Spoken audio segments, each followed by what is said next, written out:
죽기 전에 꼭 해야 할 일이 단 하나 있다면 그것은 무엇일까요? 재산 정리? 유언장 작성? 아닙니다. 용서입니다. 용서하지 못한 채 죽는 것만큼 비참한 일은 없습니다.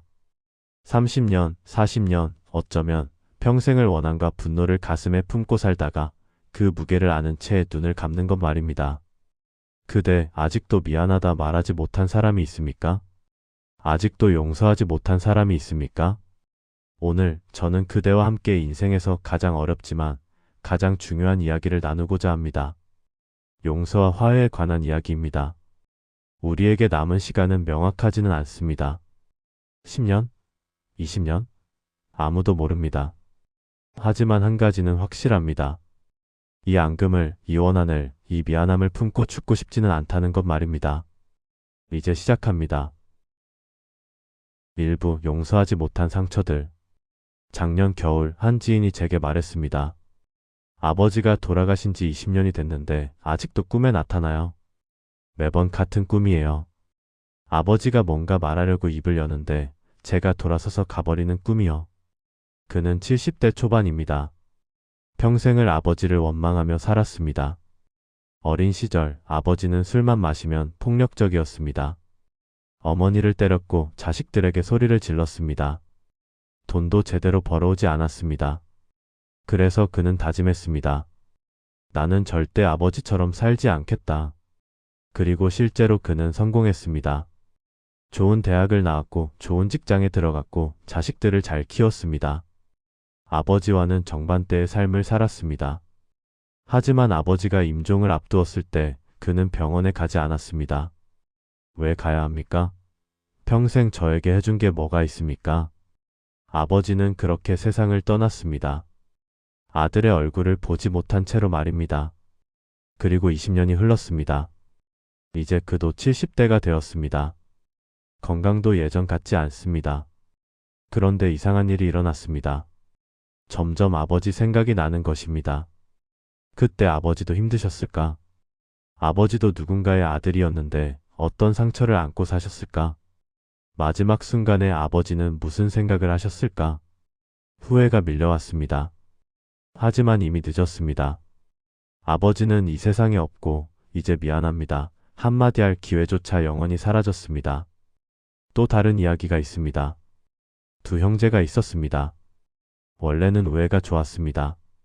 하지만 부모님의 유산을 나누는 과정에서 균열이 생겼습니다. 많은 돈은 아니었습니다. 하지만 서로 자기가 더 손해봤다고 생각했습니다.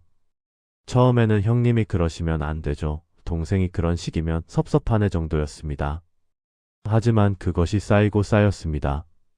결국 30년 동안 연락을 끊고 살았습니다. 명절에도 가족 행사에도 마주치지 않았습니다. 누군가 돌아가셔도 서로 다른 시간에 찾아갔습니다. 그러다 작년 동생이 암 진단을 받았습니다. 병원 침대에 누워서 그는 생각했습니다. 내가 이렇게 죽으면 형님과의 마지막이 끝싸움이 되는 건가? 우리가 어렸을 때 형님 손잡고 학교 갔던 그 시절은 다 어디로 간 건가? 고작 돈 때문에 30년을 원수처럼 살았단 말인가? 그는 전화를 들었습니다. 떨리는 손으로 형의 번호를 눌렀습니다. 여보세요? 형님. 전화기 너머로 형의 목소리가 들렸습니다. 역시 떨리는 목소리였습니다. 동생아. 그 한마디에 30년의 앙금이 녹았습니다. 두 형제는 울었습니다. 전화기를 붙들고 한참을 울었습니다. 60대 후반의 한 여성이 있었습니다. 40년 전 그녀에게는 절친한 친구가 있었습니다. 학창 시절부터 모든 것을 나누던 친구였습니다. 그런데 그 친구가 자신이 좋아하던 남자와 결혼했습니다.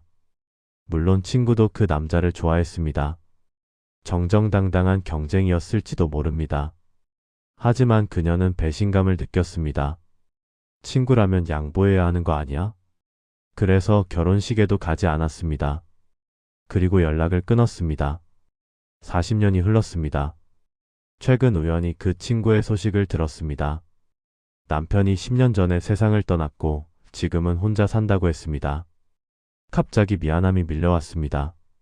내가 너무 유치했던 거 아닐까? 40년 동안 그 친구도 나를 그리워했을까? 이제라도 연락하면 너무 늦었을까? 전화번호를 수소문했습니다. 그리고 몇 번이나 전화기를 들었다 놓았습니다. 뭐라고 말하지? 40년 만에 갑자기? 친구가 날 용서할까? 혹시 친구는 날 잊고 잘 살고 있는데 내가 엉뚱한 짓을 하는 건 아닐까? 그렇게 또 몇 달이 흘렀습니다. 우리는 모두 이런 사람들을 가슴에 안고 삽니다. 미안하다 말하지 못한 사람, 용서하지 못한 사람, 화해하고 싶지만 용기 내지 못한 사람, 부모님일 수도 있고 형제일 수도 있고 옛 친구일 수도 있습니다. 심지어 자식일 수도 있습니다. 그때 그렇게 심하게 말하지 말걸. 내가 먼저 고집 부리지 말걸. 한 번만이라도 안아줄걸. 이런 후회들이 밤마다 찾아옵니다. 하지만 우리는 행동하지 못합니다. 왜일까요? 자존심 때문입니다. 내가 먼저 연락하면 지는 거 아냐? 두려움 때문입니다. 거절당하면 어떡하지? 시간 때문입니다. 너무 오래 지났는데 이제 와서. 그렇게 또 하루, 또 한 달, 또 1년이 지나갑니다. 그리고 어느 날 기회는 영원히 사라집니다. 부음을 받거나 혹은 내가 먼저 세상을 떠나거나 그때 가서 후회해봐야 소용없습니다. 독일의 철학자 니체는 원한에 대해 말했습니다. 원한은 톡과 같습니다. 천천히 조용히 우리를 병들게 합니다. 용서하지 못하고 품은 원한은 상대를 아프게 하는 것이 아닙니다. 나를 아프게 합니다. 밤에 잠 못 이루게 하고 마음의 평화를 빼앗아가고 얼굴에 주름을 새기고 몸을 병들게 합니다. 아이러니하게도 우리가 원망하는 그 사람은 편히 자고 있을지도 모릅니다. 어쩌면 우리를 까맣게 잊고 행복하게 살고 있을지도 모릅니다. 그런데 나는 여전히 그 사람 때문에 괴로워하고 있습니다. 이것이 공평합니까? 내가 상처를 준 사람도 마찬가지입니다. 내가 미안하다 말하지 못한 그 죄책감은 상대가 아닌 나를 좀먹습니다. 매일 아침 눈을 뜰 때마다 그때 그러지 말걸 하는 후회가 가슴을 짓누릅니다. 이 무게를 안고 얼마나 더 살아야 합니까? 2부 용서란 무엇인가? 많은 사람들이 용서를 오해합니다. 내가 용서하면 상대가 편해지는 거 아냐? 그 사람은 잘못도 뉘우치지 않는데 내가 왜 용서해야 해? 용서하면 내가 지는 거잖아. 아닙니다. 용서는 상대방을 위한 선물이 아닙니다. 나를 위한 해방입니다. 남아프리카 공화국의 넬슨 만델라를 아십니까? 그는 27년을 감옥에서 보냈습니다. 청춘을, 중년을, 인생의 가장 소중한 시간을 감옥에서 잃었습니다. 석방되었을 때 그는 70대였습니다. 사람들은 물었습니다. 복수하지 않습니까? 당신을 가둔 자들에게 똑같이 갚지 않습니까? 만델라는 말했습니다. 내가 감옥 문을 나서면서 원한을 품고 나왔다면 나는 여전히 감옥 안에 있는 것입니다. 이것이 용서의 본질입니다. 용서는 상대방의 죄를 없던 일로 만드는 것이 아닙니다. 상대방이 옳았다고 인정하는 것도 아닙니다. 용서는 나를 원한의 감옥에서 꺼내는 일입니다. 그 무거운 짐을 내려놓고 비로소 자유로워지는 일입니다. 하지만 이렇게 말하는 분들도 계실 겁니다. 그래도 어떤 것은 용서할 수 없어요. 맞습니다. 세상에는 정말로 용서하기 어려운 일들이 있습니다. 부모의 학대, 배우자의 배신, 형제의 배반, 친구의 거짓말. 이런 상처는 쉽게 아물지 않습니다. 어쩌면 평생 흉터로 남을지도 모릅니다. 그렇다면 이런 것들은 용서하지 말아야 할까요? 여기서 우리는 중요한 구분을 해야 합니다. 용서와 화해는 다릅니다. 화해는 관계의 회복입니다. 다시 예전처럼 가까워지는 것입니다. 하지만 용서는 다릅니다. 용서는 내 마음속에서 일어나는 일입니다. 나는 그 사람을 용서할 수 있습니다. 하지만 그 사람과 다시 가까워질 필요는 없습니다. 당신이 나에게 한 일을 용서합니다. 하지만 당신과 다시 가까이 지낼 생각은 없습니다. 이것도 용서입니다. 완전한 용서입니다. 용서는 상대방에게 다시 나를 다치게 할 기회를 주는 것이 아닙니다.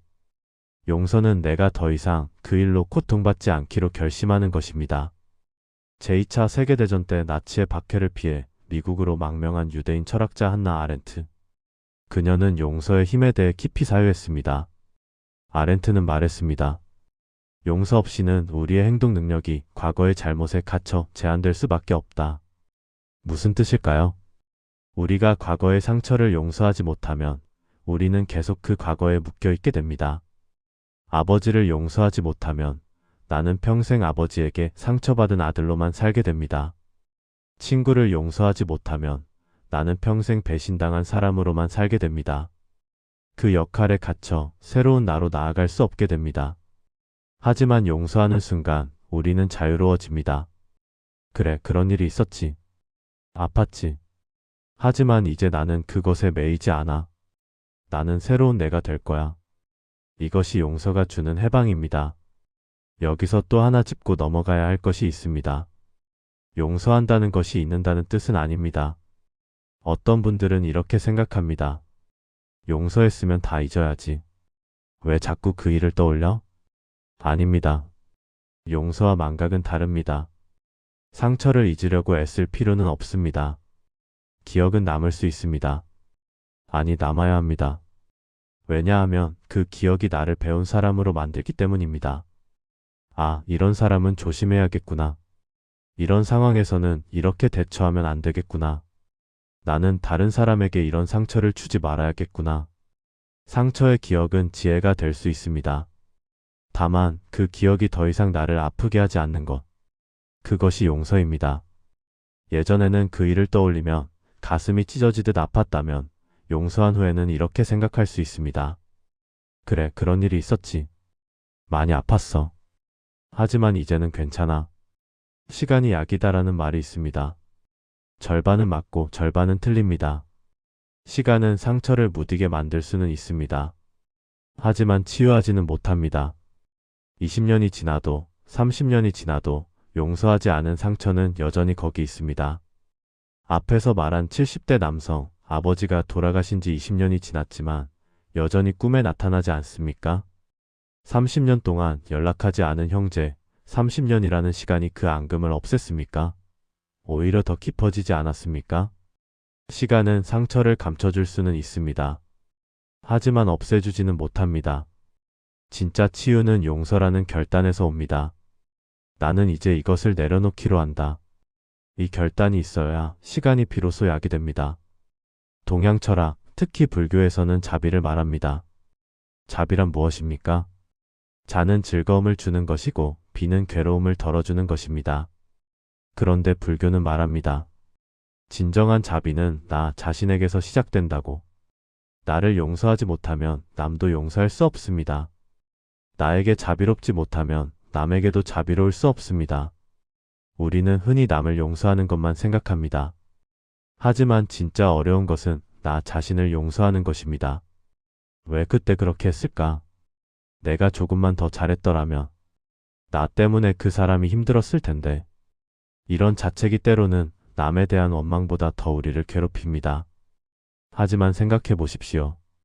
그때의 나는 최선을 다했습니다. 그때의 나는 그것밖에 할 수 없었습니다. 지금처럼 현명하지 못했고 지금처럼 성숙하지 못했습니다. 그러니 그때의 나를 용서해 주십시오. 그래, 그때 나는 어렵고 서툴렀어. 하지만 나쁜 의도는 없었어. 이제는 더 나은 사람이 됐어. 이렇게 나를 용서할 때 비로소 남도 용서할 수 있게 됩니다. 3부 화해의 용기. 자, 이제 가장 어려운 부분에 왔습니다. 용서의 철학은 이해했습니다. 용서가 나를 위한 것이라는 것도 알았습니다. 하지만 실천은 다릅니다. 그래서 내가 먼저 연락해야 한다는 거야? 이 질문 앞에서 우리는 멈칫합니다. 자존심이 고개를 듭니다. 내가 잘못한 것도 아닌데? 상대방이 먼저 사과해야 하는 거 아냐? 내가 먼저 연락하면 그 사람은 봐라, 내가 이겼지 생각하지 않을까? 맞습니다. 자존심이 문제입니다. 하지만 여기서 질문을 바꿔봅시다. 자존심과 평화 둘 중 무엇이 더 중요합니까? 그대의 남은 인생에서 자존심을 지키는 것과 마음의 평화를 얻는 것 중 무엇이 더 가치 있습니까? 60을 넘고 70을 바라보는 지금 아직도 이기고 지는 게임을 하고 계십니까? 먼저 연락하는 것은 지는 것이 아닙니다. 용기 있는 것입니다. 먼저 손 내미는 것은 약한 것이 아닙니다. 강한 것입니다. 왜냐하면 자존심을 내려놓을 수 있는 사람만이 진정으로 성숙한 사람이기 때문입니다. 언젠가는 연락해야지. 조금 더 시간이 지나면, 적당한 때가 오면, 그 적당한 때는 영원히 오지 않습니다. 연락하기에 완벽한 타이밍 같은 것은 없습니다. 10년을 기다려도 어색하고, 20년을 기다려도 두렵고, 30년을 기다려도 어떻게 시작할지 모르겠습니다. 그렇다면 답은 하나입니다. 지금입니다. 오늘이 바로 이 순간이 가장 좋은 타이밍입니다. 왜냐하면 우리에게 남은 내일이 얼마나 될지 아무도 모르기 때문입니다. 작년에 연락하려다 미뤘는데 그 사람이 올해 세상을 떠났다면? 오늘 연락하려다 미뤘는데 내일 내가 쓰러진다면? 그때 가서 그때 그냥 전화할 걸 후회해봐야 소용없습니다. 지금이 바로 그때입니다. 그래, 연락하자. 그런데 뭐라고 말하지? 걱정하지 마십시오. 완벽한 말을 준비할 필요는 없습니다. 오히려 완벽한 말을 하려다가 더 어색해집니다. 가장 좋은 첫 마디는 가장 솔직한 첫 마디입니다. 여보세요. 나야. 오랜만이다. 갑자기 내 생각이 나서 전화했어. 형님, 저예요. 연락드리기까지 정말 오래 걸렸네요. 용기가 안 났어요. 옛날 생각이 나서. 우리 한번 만날 수 있을까요? 이런 단순하고 솔직한 말이면 충분합니다. 상대방도 기다렸을지 모릅니다. 그대만큼이나 용기가 나지 않았을 뿐이지 먼저 연락하고 싶었을지도 모릅니다. 그대의 전화를 받는 순간 상대방도 울지 모릅니다. 나도 내게 연락하고 싶었어. 하지만 거절당할까봐 무서웠어. 물론 모든 화해가 성공하는 것은 아닙니다. 어떤 경우에는 상대방이 여전히 화가 나 있을 수 있습니다. 어떤 경우에는 상대방이 이미 그대를 잊고 새로운 삶을 살고 있을 수 있습니다. 어떤 경우에는 상대방이 그대의 연락을 원하지 않을 수도 있습니다. 그렇다면 어떻게 해야 할까요? 그것도 괜찮습니다. 중요한 것은 결과가 아니라 시도했다는 사실 자체입니다. 그대는 용기를 냈습니다. 자존심을 내려놓았습니다. 먼저 손을 내밀었습니다. 그것만으로도 그대는 자유로워집니다. 나는 할 수 있는 것을 다 했어. 이제 마음에 짐이 없어. 상대방이 거절한다면 그것은 상대방의 선택입니다. 그대의 잘못이 아닙니다. 적어도 그대는 시도라도 해볼 거라는 후회는 하지 않게 됩니다. 전화가 부담스럽다면 편지를 쓰십시오. 요즘은 카카오톡이나 문자 메시지로도 보낼 수 있습니다. 하지만 가능하다면 손으로 쓴 편지를 권합니다. 왜냐하면 손으로 쓴 편지에는 진심이 담기기 때문입니다. 한 글자 한 글자 쓰면서 그대는 자신의 마음을 정리하게 됩니다. 그리고 받는 사람도 느낍니다. 아, 이 사람이 정말 진심이구나. 편지에는 이렇게 쓸 수 있습니다. 이 편지를 쓰기까지 정말 오래 걸렸습니다. 몇 번이나 펜을 들었다 놓았습니다. 그동안 정말 미안했습니다. 그동안 용서하지 못해 미안했습니다. 이제는 화해하고 싶습니다. 이제는 평화롭게 지내고 싶습니다. 답장을 기다리지는 않겠습니다. 다만 내 마음을 전하고 싶었습니다. 이런 편지면 충분합니다. 톨스토이의 단편소설 사람은 무엇으로 사는가를 아십니까? 이 소설에는 이런 구절이 있습니다. 사람은 자기 자신을 위한 배려가 아니라 사랑으로 산다. 화해는 사랑의 실천입니다. 그것은 상대방을 향한 사랑일 수도 있고 나 자신을 향한 사랑일 수도 있습니다. 원한을 품고 사는 것은 나 자신을 사랑하지 않는 것입니다. 평화를 선택하는 것, 화해를 시도하는 것, 그것이 바로 나를 사랑하는 길입니다. 톨스토이는 또 이렇게 말했습니다. 모든 사람은 행복하기를 원하지만 행복해지기 위해서는 먼저 다른 사람을 행복하게 해야 한다. 역설적이지만 진리입니다. 그대가 상대방에게 화해의 손을 내밀 때 가장 먼저 행복해지는 사람은 그대 자신입니다. 화해가 꼭 거창할 필요는 없습니다. 갑자기 만나서 눈물 흘리며 포옹하고 모든 것을 털어놓을 필요는 없습니다. 작은 시작으로도 충분합니다. 명절에 짧은 문자 메시지 하나. 명절 잘 보내세요. 건강하시길 바랍니다. 생일에 간단한 축하 전화 한 통. 생일 축하해. 잘 지내지? 우연히 마주쳤을 때 먼저 인사하기. 오랜만이네. 잘 지냈어? 이런 작은 시작들이 쌓여서 다시 관계가 회복될 수 있습니다. 어색함은 당연합니다. 처음에는 어색할 수밖에 없습니다. 하지만 그 어색함을 견디는 것, 그것도 화해의 과정입니다. 화해를 시도할 때 한 가지 명심해야 할 것이 있습니다. 상대방이 변하기를 기대하지 마십시오. 내가 먼저 연락하면 상대방도 변할 거야. 화해하면 상대방이 사과할 거야. 예전처럼 친하게 지낼 수 있을 거야. 이런 기대는 하지 마십시오. 상대방은 변하지 않을 수 있습니다. 여전히 고집스러울 수 있고, 여전히 차가울 수 있고, 여전히 이해하지 못할 수 있습니다. 그것도 괜찮습니다. 중요한 것은 내가 변했다는 것입니다. 나는 더 이상 원한에 묶여 있지 않습니다. 나는 더 이상 자존심 때문에 행복을 포기하지 않습니다. 나는 먼저 손 내밀 수 있는 용기 있는 사람이 되었습니다. 이것이면 충분합니다. 4부 나를 용서하고 평화를 얻다. 지금까지 우리는 타인을 용서하는 법에 대해 이야기했습니다. 하지만 이제 마지막으로 가장 어렵고도 가장 중요한 용서에 대해 말씀드리겠습니다. 나 자신을 용서하는 것입니다. 많은 경우 우리가 타인을 용서하지 못하는 진짜 이유는 나 자신을 용서하지 못했기 때문입니다. 내가 그때 좀 더 현명했더라면, 내가 조금만 더 참았더라면, 내가 말을 잘못해서 관계가 틀어진 거야. 이런 자책이 우리를 괴롭힙니다. 상대방에 대한 원망보다 나 자신에 대한 실망이 더 큰 경우가 많습니다. 여기 하나의 진실이 있습니다. 우리는 모두 불완전한 인간입니다. 60을 넘고 70을 살아도 우리는 여전히 실수합니다.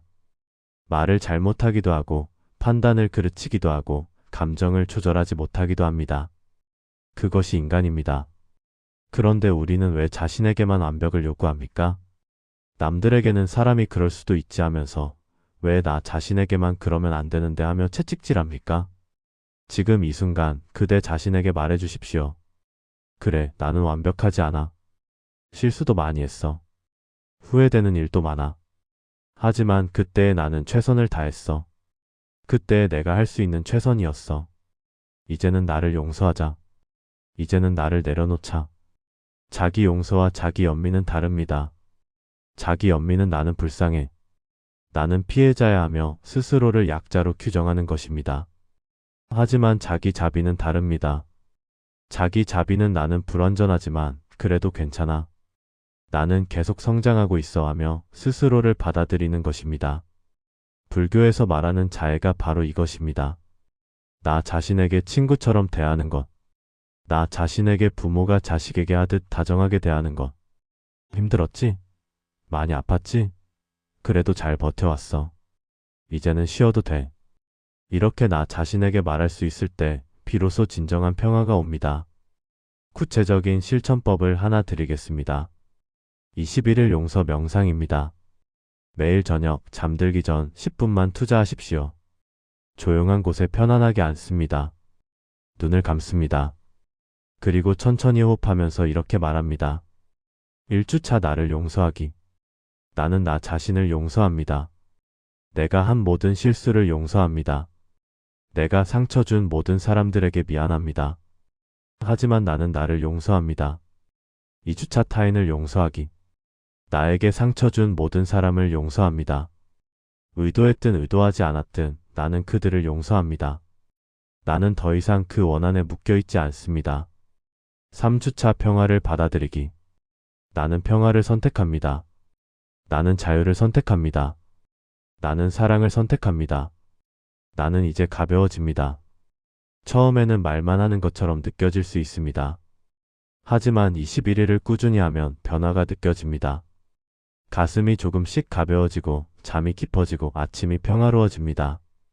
또 하나의 강력한 방법이 있습니다. 보내지 않는 편지를 쓰는 것입니다. 이미 세상을 떠난 사람 혹은 연락할 수 없는 사람에게 편지를 쓰십시오. 아버지께 제가 아버지를 원망했던 모든 순간들을 용서해 주세요. 그리고 저도 아버지를 용서합니다. 이제는 평화롭게 지내고 싶습니다. 이 편지를 다 쓰고 나면 그것을 어떻게 할지는 그대의 선택입니다.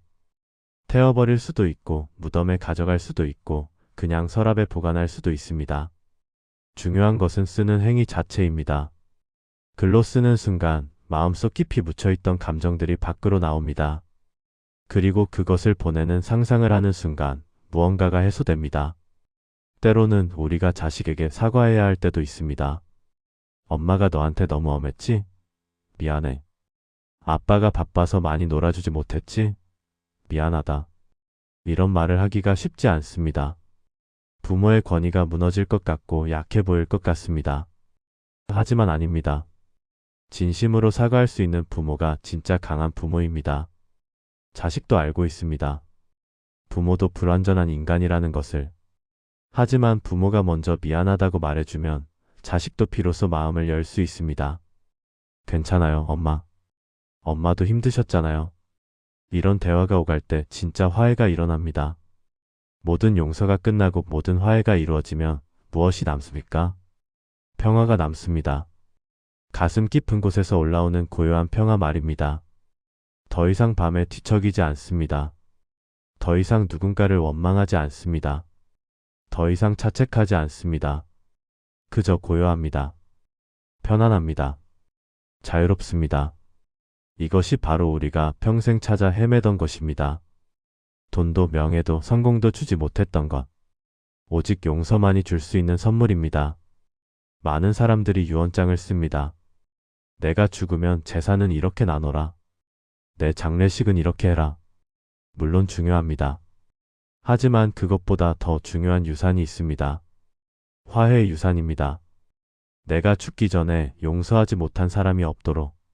내가 죽기 전에 미안하다 말하지 못한 사람이 없도록. 내가 죽기 전에 내 마음에 평화가 있도록. 이것이 진짜 유산입니다. 돈은 나눠줘도 갈등을 남길 수 있지만 용서는 나눠줘도 평화만 남깁니다. 마지막 당부. 그대. 오늘 이 긴 이야기를 끝까지 들어주셔서 감사합니다. 이제 마지막으로 당부드립니다. 오늘, 바로 오늘 시작하십시오. 미루지 마십시오. 다음에는 없을지도 모릅니다. 전화 한 통, 문자 한 통, 편지 한 장. 혹은 거울 앞에 서서 나 자신에게 이제는 용서하자고 말하는 것. 무엇이든 좋습니다. 오늘 첫걸음을 떼십시오. 그리고 기억하십시오.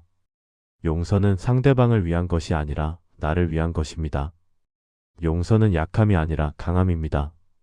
용서는 지는 것이 아니라 자유를 얻는 것입니다. 그대의 남은 인생이 평화롭기를, 그대의 마음이 자유롭기를, 그대의 밤이 고요하기를 진심으로 기원합니다. 원한의 무게를 내려놓고 가벼운 마음으로 걸어가십시오. 용서의 빛이 그대의 길을 밝혀주기를 바랍니다.